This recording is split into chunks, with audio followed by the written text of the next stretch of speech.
자, 22쪽 5강 극문학 공부하러 가보자. 네모 1. 극의 특성. 극은 배우가 말하고 행동하는 것. 그래서 행동의 문학이다라고도 하죠. 근데 소설과 되게 비슷합니다. 예, 소설과. 왜 여기 보면 배우가 인물이고 행동하고 말하고 하는 거잖아요. 그래서 극은 극을 읽을 때 우리는 소설과 비슷하게 읽어주면 된다. 비슷하게 읽으라는 거는 소설에서 우리가 따져보아야 되는 게 네모, 동그라미, 물결 밑줄, 밑줄이죠. 배경 파악하라고 했고요. 인물, 심리 태도, 그 다음에 행동이죠. 물론 이제 동그라미 인물만이 아니라 세모 인물도 있죠. 그래서 이 얘네들 사이에서는 갈등이라고 하는 이제 것이 생기고 이 갈등의 전개 양상, 원인, 심화, 해소를 따지는 게 중요했습니다. 극도 마찬가지로 이 소설처럼 내용을 파악하라라고 한다면 이런 배경, 인물, 심리 태도, 행동 좀 다른 게 있는 거면 이제 우리는 심리 태도가 직접 제시되는 경우는 없죠. 문학에서. 해설로 제시를 할 수는 있습니다만 그건 재미없게 되니까 우리는 이제 생각해야 됩니다. 배우가 어떤 행동을 하는가 그리고 그 행동을 통해서 결국에는 그 사람의 마음, 심리 태도를 전하려고 하는 거니까 그걸 생각하면서 봐야 됩니다. 행동을 통해 어떤 마음이 표현되는가. 그죠? 소설과 비슷해요, 이렇게. 비슷한데, 극에서 많이 갖는 좀 독특한 것들이 있거든요. 이게 두 번째 역입니다.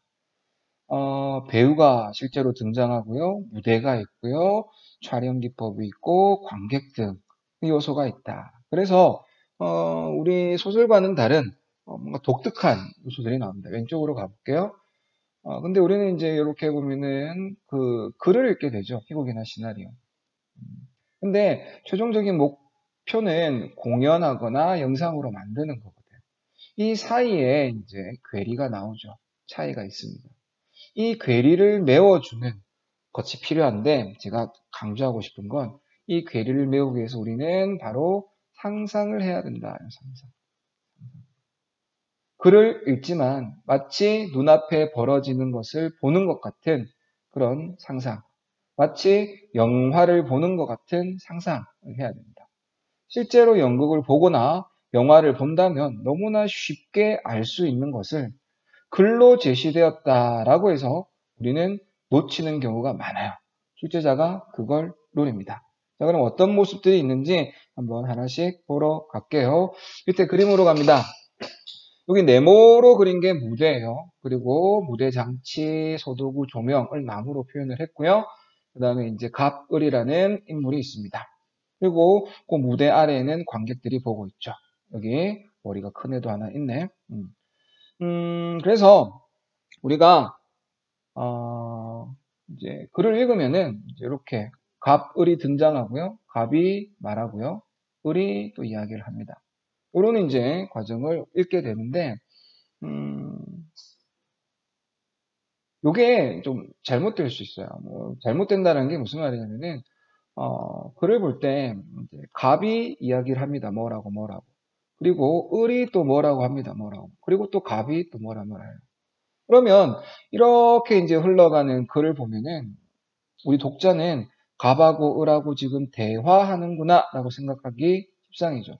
보통 그런데요. 가끔씩 아닌 경우가 있습니다. 예를 들어 무대 장치를 봐야 되겠죠. 여기 무대 가운데 담장이 있습니다. 그리고 그 담장을 경계로 갑은 다른 사람과 이야기하고 있고 을은 옆에서 엿듣고 있어요. 네. 그러면 어떻게 됩니까? 을은 엿듣고 있기 때문에 갑과 대화하지 않습니다. 근데 줄글로만 보면은 갑이 얘기하고 그 다음에 또 을이 얘기하고 또 갑이 얘기했기 때문에 마치 대화로 인식될 수 있는 거죠. 그래서 이런 부분에서 여러분들이 내용을 잘못 파악하게 되면은 이제 망합니다. 그래서 이제 제가 여러분들에게 강조한 게 뭐다? 실제 벌어지는 것인 양 상상해라. 그럼 이제 이런 상상을 할 때 우리가 어떤 포커스를 맞춰야 되죠. 모든 것에 다 이제 촉각을 다 기울일 수는, 나를 세울 수는 없으니까 특별히 좀 신경 써야 되는 게 뭐냐? 그걸 정리를 한번 해볼게요. 먼저 무대 장치라든지 소도구라든지 조명 이런 거 체크가 되어 있는지 잘 보셔야 됩니다. 이 담장이 있는지 봐야 된다 이 말이죠. 담장이. 그 다음에 무대도요. 무대 위가 있고 무대 아래가 있습니다. 얘네 둘이 이야기하고 있다고 해서 무조건 이 무대 위에서 일어난 일이 아니거든요. 무대 밖에서 일어난 일을 대화를 통해 설명할 수도 있어요. 주의하셔야 됩니다.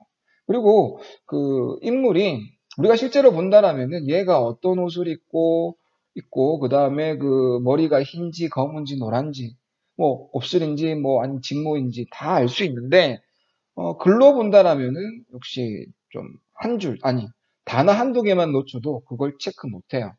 그래서 여러분들이 주의해야 될 거 상상하는데 주의해야 될 거 첫 번째 이 부분입니다.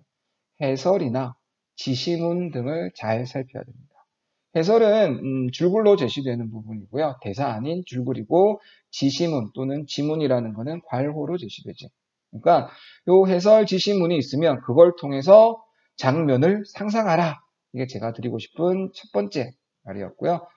두 번째는 얘네 둘이 이제 대화를 하는데 대화가 단순히 이제 주고받고가 아닙니다. 대화가 참 대사라고 바꿔야 되겠네.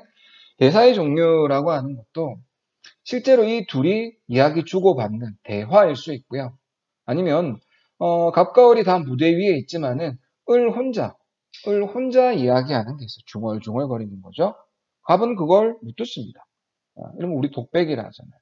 그리고 이 무대 위에 여러 명이 있지만 이렇게 을은 못 듣고 관객에게만 전달되는 것 그런 대사도 있어요. 우리는 그걸 방백이라고 하죠. 그래서 여러분들이 읽고 있는 그 대사가 대화인지 독백인지 방백인지 구별해야 이 장면을 제대로 상상할 수 있습니다. 총 정리하면은 한마디로 얘기하면 글로 나타냈을 때 잘 못 찾는 것 실제 공연이나 영상을 보는 것처럼 상상하며 읽어야 된다. 그러기 위해서는 해설이나 지시문을 보고 대사의 종류를 따져보며 읽어야 한다라는 겁니다. 이해하시겠죠? 기왕이 그림을 봤으니까 하나 더 말씀을 드리면 이런 경우가 간혹 있어요. 뭐냐면은 뭡니까? 이 무대로 이렇게 구분되어 있잖아요. 그지? 관객과 무대가 이렇게. 근데 간혹 참여시키는 경우, 관객이 이렇게 무대에 참여하는 경우가 있어요. 굳이 무대 위에 올라가지 않더라도 배우가 내려오기도 합니다. 그러니까 이렇게 참여하는 내용이 있다면 굉장히 독특한 게 되거든요. 그런 부분이 있다면 별표 체크하시면 좋겠습니다. 그렇죠? 그래서 극의 특성을 전반적으로 설명을 드렸는데 간단하게 정리하면 극은 소설과 같다. 내용 파악에 있어서 이런 것들 소설 파악하는 것처럼 하면 된다. 하지만 극만이 갖는 독특한 점이 있고요. 우리는 그걸 위해 괴리를 메우기 위해서 상상하며 읽어야 되는데 이런 것들 동그라미 1, 동그라미 2 유의하며 읽으면 좋겠다. 말씀드렸습니다. 다음 네모 2, 극의 구성 요소입니다. 첫 번째 대사인데요. 대사에는 아까 요 그림 가지고 얘기했던 내용이 나오는데 대화가 있고 독백이 있고 방백이 있습니다. 대화라고 똑같은 게 아니에요. 이런 거 구별하면서 읽어야 되겠습니다. 그리고 이런 대사는 결국 하고 싶은 말이 이제 인물의 심리 태도입니다. 그러니까 얘가 이런 말을 했네 하고 넘어가면 안 돼요. 얘가 왜 이런 말을 했고 이 말은 어떤 영향을 주는지 이거 여러분들 소설에서 잠시 본 것 같죠? 뭐예요? 하나의 사건이 다음 사건의 원인이 됩니다. 원인. 이게 결과고요. 그리고 이 결과가 된 두 번째 사건은 다음 사건의 원인이 되어서 작용하고요. 네 번째 사건이 결과가 됩니다. 이렇게 묶이죠. 이렇게 하나, 이렇게 또 둘. 그러니까 늘 인과관계 산문에서는 특히 서사작할래죠. 거기에서는 항상 선후관계, 인과관계 따지면서 읽어라. 예측하면서 읽는 게 좀 힘들면 그거는 익숙해진 뒤에 좀 하시고 이건 왜 일어났지? 하는 그 생각은 반드시 하면서 읽어주시길 바랍니다. 다음 괄호 2 행동으로 갈게요. 행동은 이제 아까 얘기한 인물의 행동은 여기 지시문을 통해서 이제 전달이 됩니다. 잘 읽으라고 했죠. 마치 눈앞에서 보는 것처럼 상상하며 읽어야 됩니다. 다음 괄호 3 갈등으로 갈게요. 굉장히 중요한데 극문학은 갈등의 문학이다라고도 합니다. 그리고 이 갈등이라고 하는 건 극문학에서 인물 대 인물의 갈등으로 나오는 경우가 대부분입니다. 왜 그런 거 하니 여기로 잠시 갈게요. 여기에도 그 말이 있는데 인물 간의 갈등이 되어야 이제 극문학이라 할 수 있는데요. 극문학이라 할 수 있는 건 아니다, 그지? 여기 강조되는 이유는 소설과는 달리 서술자가 없죠. 이런 마음을 설명하거나 관계나 정황을 설명하는 서술자가 없어요. 실제로 배우들이 나와서 그 사항을 전달해야 되기 때문에 인물과 인물 사이의 대화나 행동으로 제시됩니다. 그러니까 갈등이 두드러지게 나타나죠. 그러니까 연극 보면은 무대에서 꼭 사람들이 싸워요. 이럴까 저럴까 고민해요. 그러니까 인물 간의 갈등을 잘 따져야 된다라는 거예요. 그리고 여기 두 번째 점에 주동인물, 반동인물 나오는데 또 착한 놈, 나쁜 놈 이렇게 생각하면 되겠고요. 행동에서 갈등이 제시되어야 극적 효과가 선명하게 나타난다라고 했는데 극적이라고 하는 게 9회 말 역전 홈런 이런 게 아니고 극이라고 하는 건 연극이에요. 연극적인 효과가 선명하게 드러난다. 즉 눈앞에서 연기하는 실제로 벌어지는 듯한 이제 효과가 드러난다라는 뜻입니다. 그래서 우리 세 가지 봤습니다. 극과 관련해서 대사, 행동, 갈등. 그래서 갈등이 가장 중요한 요소였습니다. 물론 이 부분 극 전체에 대해서 설명한 거, 이 부분도 잘 생각하십시오. 근데 조금 산만하게 얘기한 것 같아서 한마디로 좀 정리할 수 있는 걸 옆에다가 좀 해놓았는데 한번 같이 볼게요. 이 부분입니다. 소설에서도 얘기했고요. 시에서도 얘기했고요. 문법도 마찬가지입니다. 출제자가 출제를 하는 어떤 아이디어의 출발점이 뭘까 고민을 해보면요. 겉으로 보는 거하고 그 속의 내용하고 차이가 있을 때, 이런 간극이 만들어질 때, 그 차이를 메우는 거. 이 과정을, 이런 방법을 수험생들에게 요구하는 것 같아요. 그러니까 우리 앞에서 소설할 때 이런 얘기 했어요. 뭐냐면은 문장의 길이, 문체 얘기하면서 문장의 길이가 길다, 짧다 이렇게 이야기를 했는데 문장의 길이가 긴 경우는 길다, 짧다라고 하면은 긴 경우는 뭔가 한 여인의 한이라는 거다. 감옥에 아들을 보낸 어머니의 한스러움을 어떤 사람에게 얘기한다. 그럴 때는 짧은 호흡으로 가긴 좀 그렇죠. 근데 그래서 이제 긴 문장을 씁니다. 그래서 이런 겉으로 드러난 형식과 내용, 컨텐츠 간의 관계 따지는 거. 그리고 이제 문장의 길이가 짧다라면은 여러분들 형사가 추격자, 굉장히 급박한 갈등이 최고조에 이르렀을 때, 그럴 때는 짧은 문장 쓴다는 거죠. 그래서 문장의 길이라고 하는 겉으로 드러난 형태와 그것이 나타내고자 하는 내용 사이의 이제 관계 차이, 이 차이를 수험생들에게 메워라. 어떻게 길면 한스러운 내용, 짧으면 이런 내용이 어울리는구나. 이를 이제 묻는 것 같아요. 극에서도요. 이게 아까 말한 대로 글로 제시된다라고 했잖아요. 그지? 근데 실제로는 이제 앞에서 연기를 해야 돼요. 그래서 이 사이에서의 어떤 간극, 이걸 이제 채워야 됩니다. 그리고 저는 그거를 여러분들에게 상상력을 발휘해라. 네, 뜬금없는 상상력이 아니라 어떤 거였습니까? 해설, 지시문, 대사의 종류, 이런 것들을 통해서 상상을 해라. 라는 말씀을 드렸더랬습니다. 그래서 이게, 여러분들이 이제 국어 공부를 하면서 늘 신경 써야 되는 게 아닌가 싶습니다. 겉으로 보는 것과 실제의 내용이 좀 다를 때, 그 두 가지의 차이가 이제 자주 출제가 된다.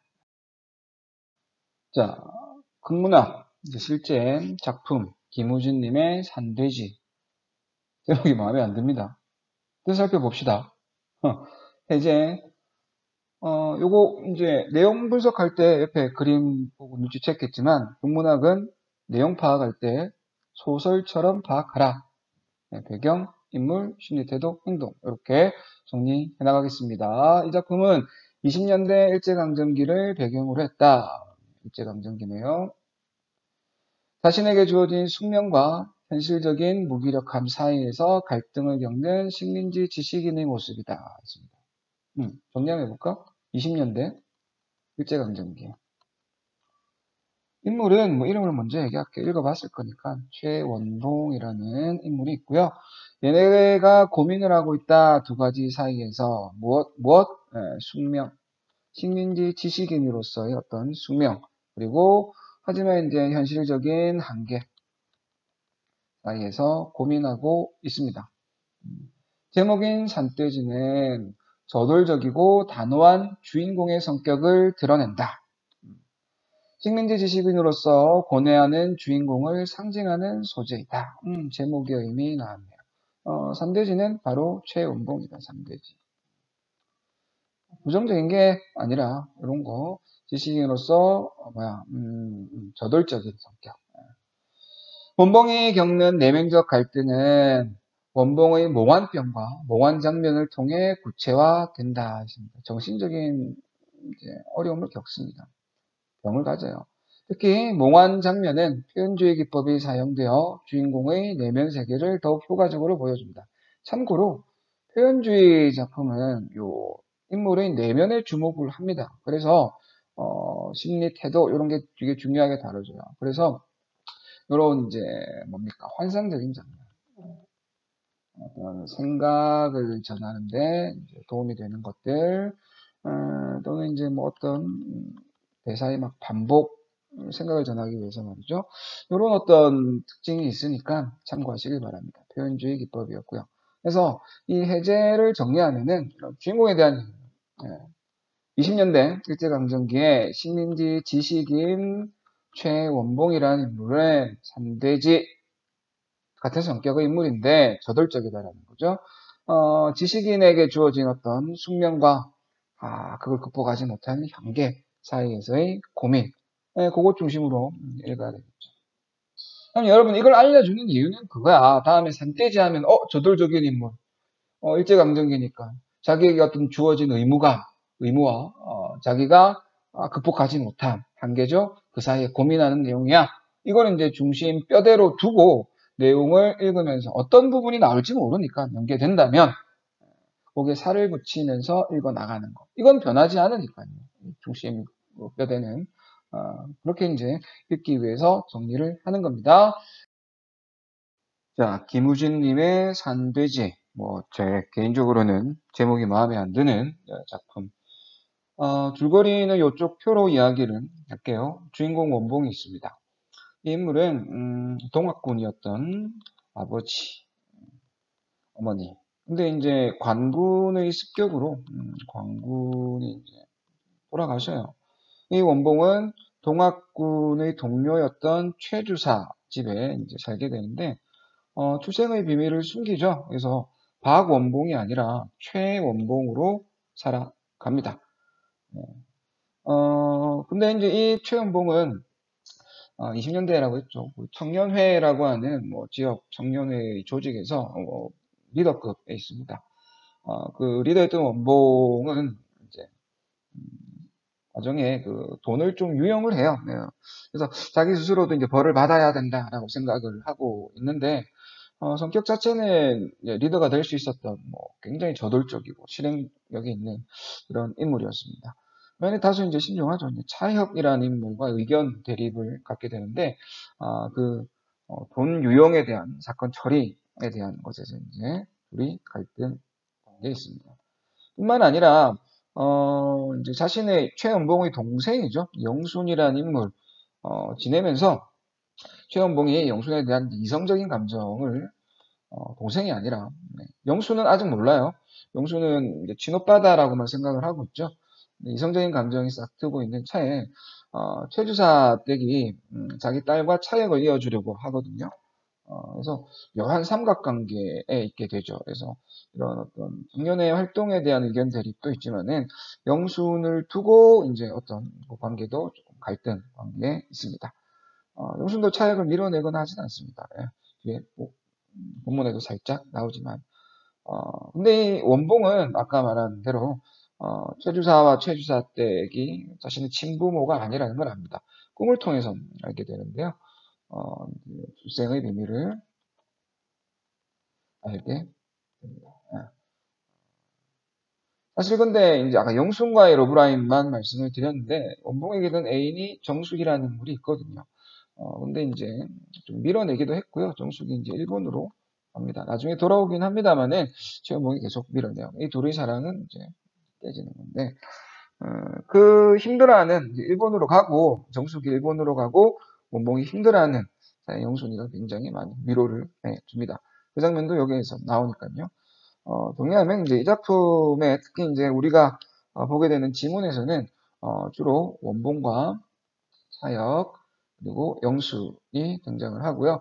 최주사 댁 이제 최주사 댁 등장을 합니다. 이 네 명의 인물 간의 관계 그리고 서로 간에 대한 태도 파악이 핵심인 부분이 되겠습니다. 이제 실제 본문으로 갑시다. 자, 이제 교재 23쪽 본문 가겠습니다. 줄거리는 아까 도표로 얘기한 걸로 이제 하고요. 최주사 댁이 나옵니다. 이제 불쌍하다 이제 원봉에게 이야기를 한 거예요. 시름시름 앓고 있으니까 애인 정숙과 헤어지고 힘들어하고 있는 원봉이니까 이렇게 어찌됐노 불쌍하다 이렇게 얘기를 했는데 원봉이 여기서 당신한테서 엄마한테 이런 얘기를 했어요. 깜짝 놀랐겠죠. 예. 그랬더니 이제 나를 무슨 마음으로 낳았느냐라고 하니까 내가 어찌 알겠노? 내가 어찌 알겠노? 영순이 어머니인 내가 원봉은 놀라면서 확인을 한 거죠. 영순이 어머니라고 그랬으니까 그지? 그러면 우리 어머니는 어디 갔어? 우리 어머니 찾아줘라고 했더니 계속 그 말을 반복합니다. 이거 문제에서 한 번 더 보도록 하고요. 자꾸 이제 속일 작정이냐? 사이가 안 좋습니다. 지금 이까지 읽어보고 우리는 원봉하고요. 최주사 때 가고요. 지금 이제 갈등 관계다. 갈등 관계 확인할 수 있습니다. 최주사 댁이 가슴을 쥐며 이거 이제 행동으로 상상하라 그랬죠. 굉장히 갑갑해합니다. 원봉은 그러면 영순에게 물어보겠다라고 했고요. 그때 영순이 등장을 합니다. 이것도 여러분들이 실제 극을 보는 듯이 상상해야 됩니다. 상상. 무대에서 이제 뒤에 있거나 밖에 있다가 이렇게 들어온 게 입장을 한 게 되겠죠. 뒤에 있다가 앞으로 오거나. 그래서 영순이 나와서 이제 순진한 얼굴로 이야기를 합니다. 그리고 이제 이 둘은 보니까 여기 둘이 끌어안고 있습니다. 무슨 짓이니라고 깜짝 놀랐고요. 원봉은 영순을 입 맞춰주며. 근데 여기서 원봉은 영순에게 이성으로서의 감정이 이제 싹 트고 있지만 영순은 전혀 모릅니다. 배달은 이제 공기가 아닌 걸 잘 모릅니다. 그래서 이제 받아들이죠. 근데 원봉은 이제 이성적인 어떤 마음이 싹 트고 있는 장면입니다. 영수는 이제 이야기를 하죠. 원봉이 자기 오빠가 이런 행동을 하는 것은 여기 정숙이란, 여기 년이라고 하는 비속어를 썼죠. 그러니까, 뭐랄까요. 이제 비난을 하는 거예요. 정숙이라는 여자를. 일본을 갔으니까. 그래서 자기가 낫게 해주겠다라고 하면서 오빠를 위로합니다. 그러면서 동시에 영수는 여기에 어머니 말도 고지 좀 들어요. 오빠한테 엄마 말도 좀 들어라고 이야기를 하고요. 영순이 딱 누구의 편만 드는 건 아니에요. 최주사 댁은 혁이가 와서 기다리고 아까 이제 원봉과 사이가 갈등 관계에 있던 혁이라는 인물, 차혁이라는 인물이 이제 왔음을 알립니다. 그랬더니 이제 원봉이 차혁이 와 있다는 얘기를 듣고 혁이에 대해서 이야기를 하기를 그놈은 연한 살에 고름과 같이 고름이 계속 차면서 살이 계속 썩어 들어가죠. 그러면서 여기에 더러운 집돼지다. 이제 인물에 대한 태도가 이제 나타나는 대사입니다. 극에서 대사는 심리 태도를 드러내는 방법입니다. 연기도 물론 표정이나 동작 등도 있지만은 이런 대사에서 심리 태도가 드러난 것 체크 꼭 하셔야 되고요. 최수사 댁이 막 안 나가고 그러니까 그만둬라 라고 하면서 내가 불러오겠다 하면서 나갑니다. 여러분들 머릿속에서 역시 상상 이렇게 최주사댁이 무대 밖으로 나가는 걸 상상해야 되고요. 그러면 이제 영순과 원봉은 방 안에 남게 되겠죠. 그러면서 원봉이 이야기를 합니다. 저 하늘이 보이니 방에서 막 이제 하늘을 보면서 이야기를 하는 거죠. 티끌 한 점 없다라고 이야기를 하고 그런 눈을 가진 사람이다라고 얘기하니까 원봉, 영순에 대해 굉장히 긍정적인 태도를 보이고요. 또 누런 먼지가 가득히 쌓인 세계가 또 보인다. 이거는 이제 현실이 되겠죠. 이건 이상이고 세계는 현실이 되겠습니다. 이런 게 보이지 않니? 그러니까 영수 또 맞장구 쳐요. 네. 다소 좀 몽환적인 장면이죠. 방 안에서 그런 게 보이냐. 마치 어린애들이 하는 상상놀이라는 생각이 듭니다. 실제로 이런 게 벌어지는 건 아니고요. 그 인물 간의 대사를 통해서 뭐 더러워 뭐 이런 얘기를 하는 거예요. 그러면서 이제 누런 먼지가 가득 쌓인 세계 이야기를 하면서 사람들이 거기 있다는 상상에 미쳤죠, 영순이. 그러면서 오빠 괴로워. 오빠 나하고 저리 위로 올라가요. 뭐 이렇게 얘기를 합니다. 옛날 20년대니까. 네. 그런 이제 이야기를 하죠. 가고 싶은 거 여기 있기 싫은 거예요. 싫은데 같이 가자. 자기가 이제 끌어주겠다라고 했더니 원봉이 하는 말이 너는 나 못 끌어올린다. 산돼지 자기 별명이죠. 땅 위에서만 산다. 여기서밖에 못 산다. 이렇게 이야기를 하니까 영순이 그래도 포기 안 합니다. 그래도 내 힘껏 끌어볼 테야. 놓지 마라. 이런 이야기를 하죠. 그때 혁이 들어오는데요. 여기 보시면은 들어와서 한참 동안 보고 있었습니다. 예. 그럼 이제 얘네들이 이제 상상놀이 하는 걸 보고 있었던 거죠. 예. 그래서 이제 달려들어서 영순을 끄집어냅니다. 말세가 되니까 별별 고약한 짓이 다 생기는군. 그런 얘기. 오빠하고 동생하고 이러고 있으니까, 그지? 원봉이 역시 부정적인 태도를 보이고요. 영수는 이제 안기면 선생님 하면서 둘이 안고 나갑니다. 최주사 댁이 이런 얘기를 해요. 내 말 고지 안 듣더니 그거 봐라. 뭐 보겠습니까? 영순이 이제 나간 상황이죠. 무대를 나갔습니다. 둘이 이제 나간 걸 보고 야 영수는 차혁이한테 가지 않느냐라고 이야기를 해요. 그랬더니 섭섭함도 드러내죠. 너를 어렸을 때부터 길렀는데 내가 그랬더니 원봉이 어머니 흉계는 이제 나도 알겠다. 흉계라고 하는 건 굳이 뭐 이야기를 하면은 영순하고요. 혁하고요. 얘네 둘이 이어주려고 하는구나 라는 이야기. 눈치챘다라는 겁니다. 알겠군요. 자, 그러면 최주사 댁이 내 말 고지 들어야 한다. 너의 어머니는 너를 낳고 하룻밤을 못 새고 죽어버렸다. 그때부터 영순이 아버지 인정에 끌려서 너를 길러온 어미가 아니냐. 그래서 이제 이렇게 여기까지 질문 바탕으로 문제 가도록 할게요. 1번. 윗글 인물들에 대한 이해, 적절한 걸 골라라 라고 했습니다. 거기에 기억 볼게요. 원봉은 혁을 집돼지로 지칭하며 적개심을 보이고 있다. 예, 아까 줄거리에서도 확인을 했고요. 본문에도 그런 내용이 나옵니다. 다음, 맞고, 니은 원봉은 가족 구성원들로부터 소외된 데 대해 자책하고 있다. 자책합니까? 내 잘못이다라는 생각 안 하죠? 상관없고요. 디귿. 영수는 사랑에 실패한 원봉에 대해 사랑에 실패했죠. 연민의 정을 느끼고 있다. 불쌍하게 여기고 있습니까? 네. 그러면서 자기가 위로해주겠다라고 이야기를 합니다. 리을. 영수는 원봉을 구박하는 어머니의 태도에 불만을 가지고 있다? 이거 아니죠. 오빠에게 얘기합니다. 아까. 엄마 말씀 좀 들어라. 이야기를 합니다. 미음 갑니다. 최주사 댁은 영순을 위해 원봉과 혁이 신뢰를 회복하기를 바라고 있다. 어떻습니까? 아니죠. 일방적이죠. 여기서는 원봉에게는 좀 거리를 두려고 하고 있고요. 혁하고 자기 딸하고 영순하고 이어주려고 하고 있습니다. 그러니까 이 둘이가 이제 우리 사이가 이제 갈등이 극복되기를 바라고 있는 것 전혀 드러나지 않습니다. 기억과 디귿이 정답이거든요. 다음 2번 문제 가겠습니다.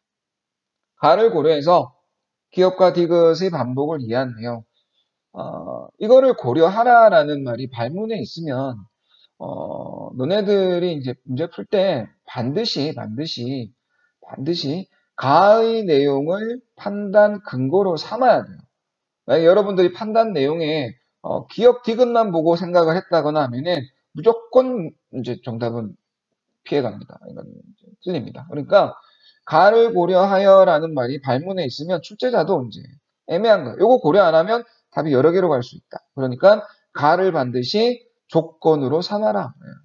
그 조건 보겠습니다. 가 묶여 있는데 그 이제 그 엄마가 얘기하죠. 그래도 너를, 이거 원봉입니다. 갓난애부터 기르던 애미가 아니니? 라고.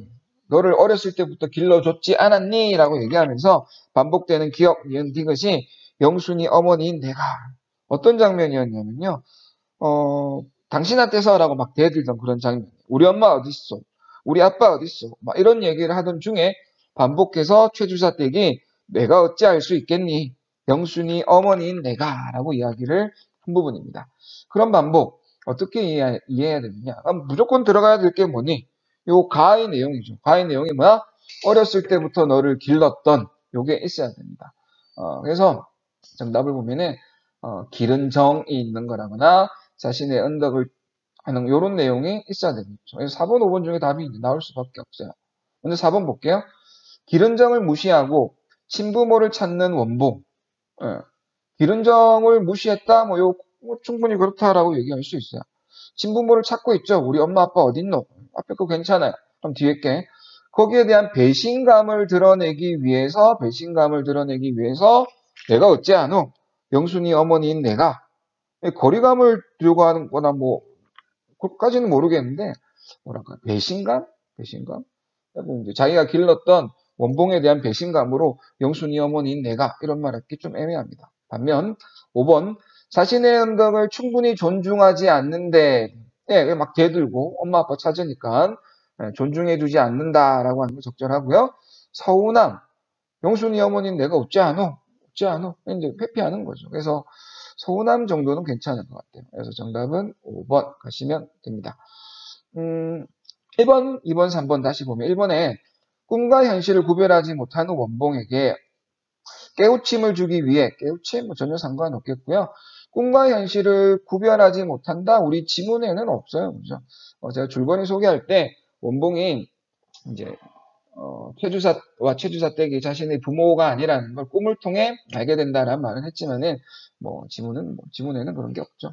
다음 2번 영순에 대한 원봉의 집착이 맹목적이라는 점을 일깨워 주려고 한다. 집착으로까지 갑니까? 집착으로까지. 그리고 영순에게 물어보겠다라고 하는 말은 또 뒤에 나와요. 그래서 상관없고요. 다음 3번. 자신이 친모가 아니라는 비밀을 알아낸 원봉. 알아낸 거 맞아요. 맞습니다. 그것을 질책하기 위해서. 너 잘못했어! 라는 말을 하기 위해서 그걸 내가 어찌하니? 영순이 어머니인 내가 이런 말 어울리지 않습니다. 그래서 이렇게 잘못됐네요. 설명드렸고요. 정답은 5번. 여기서 제가 제일 강조하고 싶은 건 이거야. 뭐뭐를 고려하여. 문제, 발문에 이런 게 있으면 출제자가 뭔가 캥기는 게 있어요. 사실 여러분 문제 풀 때 약간 애매하셨을 겁니다. 그래서 가를 고려하여 라는 말을 혹시 중요하게 판단 조건으로 반드시 포함을 시켰는지를 생각할 필요가 있겠다. 다음 3번 문제. A의 극적 기능. A 부분은 왼쪽 페이지에 바로 나오는데 방에서 하늘 보고 뭐 이런 얘기하고 이런저런 얘기하고 맑고 밝다 뭐 네 눈 같다 이거 조금 오글오글거리긴 한데 그 얘기뿐만이 아니라 이제 뒤에 누런 먼지가 가득 쌓인 세계 뭐 이런 얘기도 해요. 20년대 일제강점기다 라는 걸 생각해 보면 뭐 좋겠죠. 어쨌든 좀 환상적인 장면인데 눈에 실제로 안 보이는 겁니다. 근데 둘이 상상놀이라고 제가 이름을 이야기를 했죠. 그거 극적 기능 가장 적절한 것은 할 때 1번 공상적인 장면 적절하고요. 세상에 대한 주인공의 환멸 여기는 이제 세상을 아까 누런 먼지가 가득 쌓인 세계 뭐 이런 얘기를 한다고 했으니까 그런 얘기를 했다고 했으니까 환멸을 보여준다라고 얘기한 거 적절합니다.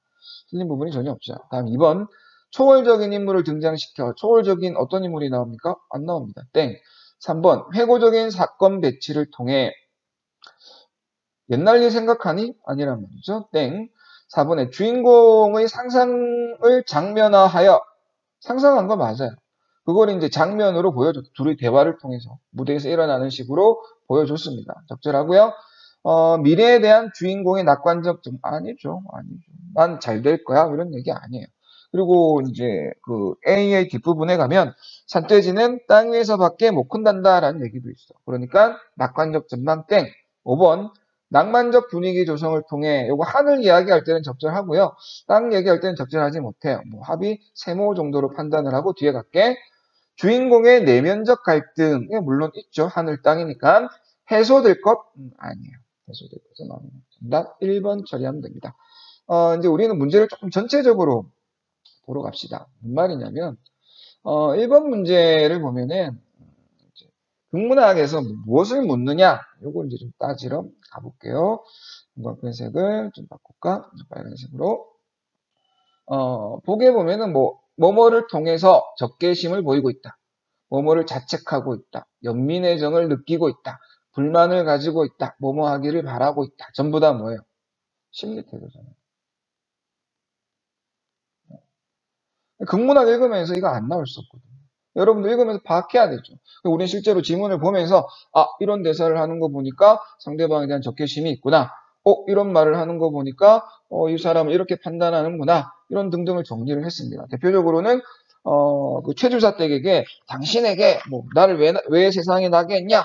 뭐 이런 식의 말이라거나 또 이제 너의 이제 그 맨 마지막에 그거죠. 어머니 흉계는 나도 이제 알겠다. 흉계 뭐 이런 말을 썼으니까 부정적인 거죠. 반면에 이제 영순이라고 하는 인물은 오빠에게 내가 다 이제 그거 낫게 해줄게. 그리고 이제 도망간 정숙이라는 애인에게는 정숙이라는 엿이라는 기속어를 쓰기도 했죠. 그래서 행동이나 태도 등을 통해서 상대방에 대해 어떤 심리, 태도 보이는지를 정리해야겠다라는 생각 가지셔야 됩니다. 이런 문제를 통해서 여러분들 앞으로 국문학을 읽을 때 심리, 태도 반드시 체크해야 됩니다. 그래서 물론 이렇게 가도 되고요. 애둘러 갈 필요 없이 제가 바로 말씀드린 대로 국문학도 소설처럼 서사적인 요소 파악하는 건 똑같다.